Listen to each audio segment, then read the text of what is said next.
let's move to another topic which is very important, artificial intelligence. It's a growing field. It's happening in every field now, mainly in business, but also in journalism. Newsrooms are also adopting artificial intelligence. But artificial intelligence involves automation. Now, should we be worried, or should we use it to spare us to do more stories, concentrate ourselves on doing real journalism? So this is, we have Mattia Peretti, an expert in this field, and he's Program Manager Journalism, Artificial Intelligence Polis blog at London School of Economics. Mattia.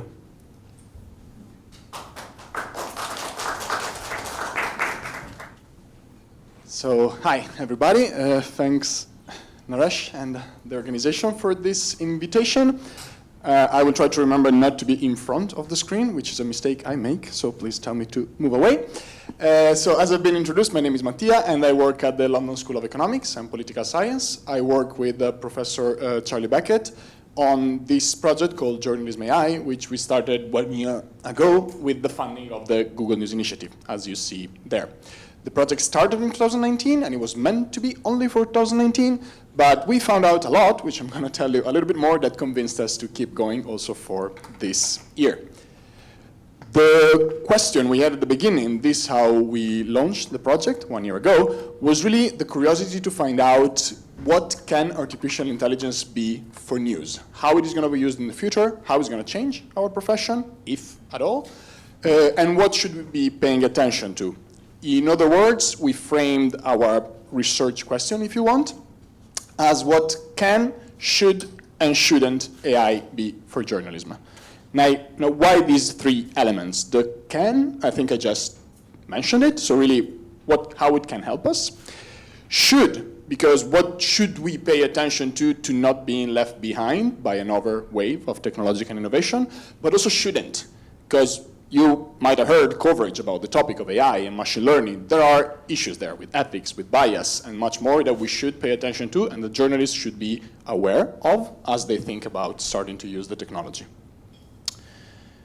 So this is the result of what we did last year, which is a report that we published, authored by Professor Beckett, and you can find it's freely available online on the blog of Polis, which we titled in a kind of Spider-Man-ish way, New Powers, New Responsibilities, really to showcase and encompasses how this new technology brings both sides. So a lot of opportunities for journalists, but also new responsibilities we should be aware of.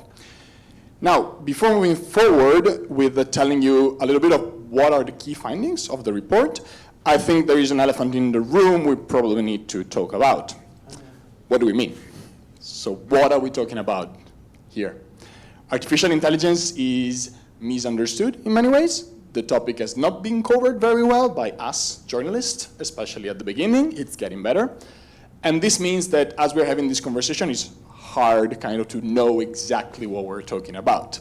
So we still have maybe the idea brought in by science fiction movies of AI being the robots that one day will take over and rebel against us. I'm not saying that's never going to happen. I don't know, but that's really not what we should be focusing on. AI nowadays is mostly machine learning and other kind of techniques that do very specific tasks in ways that humans we just cannot do because we have limited computing power compared to computers. So AI is already behind many things we all use every day. AI is powering Google search and other search engines, is behind the content recommendations that tells you on Netflix and on Spotify, content that you might enjoy, is what allows us to get from point A to point B with Google Maps and Waze and all the other tools. So it's already part of our daily lives. We're just not aware of it because the conversation around AI has not been particularly clear and mostly looking at the science fiction models.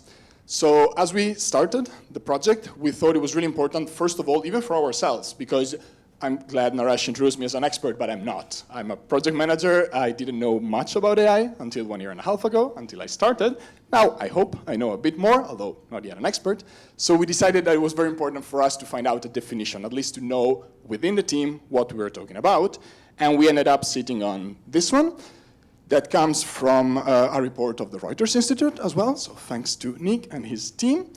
So the definition is about looking at artificial intelligence as a collection of ideas, technologies, and techniques that relate to a computer system's capacity to perform tasks normally requiring human intelligence. Now, it sounds a bit cumbersome, but it's not that complicated. So the second part is a very common way of framing AI that you find with different inclinations in many sources, which is really just about this ability of machines to mimic what we humans are able to do. We are super far away, and we don't even know if we will ever get there to machines being able to do entirely what our brains can do, although there is research on that, and that's artificial general intelligence. Nowadays, AI is, again, narrow intelligence. So we're focusing on replicating specific tasks that humans are able to do. Why we sat on this definition mainly, and again, this is a definition we have chosen, but there is no officially agreed definition of AI in the industry. There is no such thing, and that contributes to the complications in talking about it. I personally like a lot this definition because it talks about a collection of ideas, technologies, and techniques. So it does give a sense of the complexity of the topic, of AI being more of a scientific discipline, like mathematics or biology, rather than one technology. And especially like research on AI has been around for 70 years. It started in the 50s. So of course, technology is the output, is what we experiment, but there is much more than technology itself. There's a lot of research on new ideas and techniques that then lead to the technology. So I think this is a useful way to frame AI. Now, moving forward and back to the report, I will try to spend the next 7-8 minutes telling you what are some of the key things we found, and especially how we found them at the beginning. So the report is the result of a global survey that we did last year that is in no way scientifically representative of anything. We just reached out to newsrooms we knew that are already using some form of AI, and that's a big variety in there. There are the Bloombergs and the New York Times that have already AI across what they do. And then there are small organizations across the world just trying to experiment with simple machine learning to start with. So we interviewed 71 news organizations from 32 countries with a clear prevalence of Europe and the US, just because it's kind of, A, the context that for us were easier to reach, B, in most cases where there is more experimentation so far on AI. And we talk with newsrooms of all kinds, of all sizes, try to understand, first of all, how is AI used in journalism. I see that red is really not working on the screen, so I hope you can read. So I'll try to read everything that is in there, which is, we found out that AI is used really already across journalistic process. AI is used in the news gathering part, is used in the news production, and is very much used in distributing the news in different ways. Now, a few examples, which again are just that, so examples, not representative in any ways. When we talk about using AI for news gathering, we can think of organizations like Reuters building AI-powered models to scrape social media, to find breaking news faster than they would normally do. So again, something that aids a process that they do already.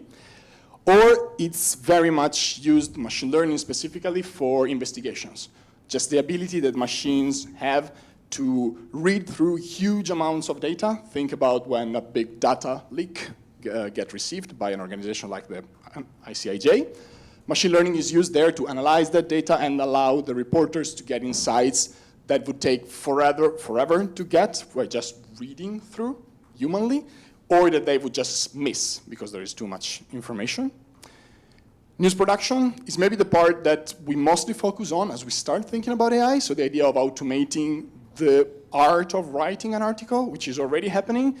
Some tools are scarily good already at writing articles that are credible and that might be passed as human written. But again, nobody is trying to do that with the idea of replace journalists, especially because there are some things like doing interviews and understanding context and being able to give a human touch to stories that machines, as of today, are nowhere near being able to replicate. And then in the news production, of course, there are a lot of examples more from the technology point of view. So really BBC using machine learning models to improve their cameras and allow just the tools to perform better in a more automated way. And last but not least, the news production, the news distribution, sorry, which is about personalizing content. So being able to just give to each user what is the best content for her or for him, depending on previous behaviors of him or herself or all over customers with similar profiles.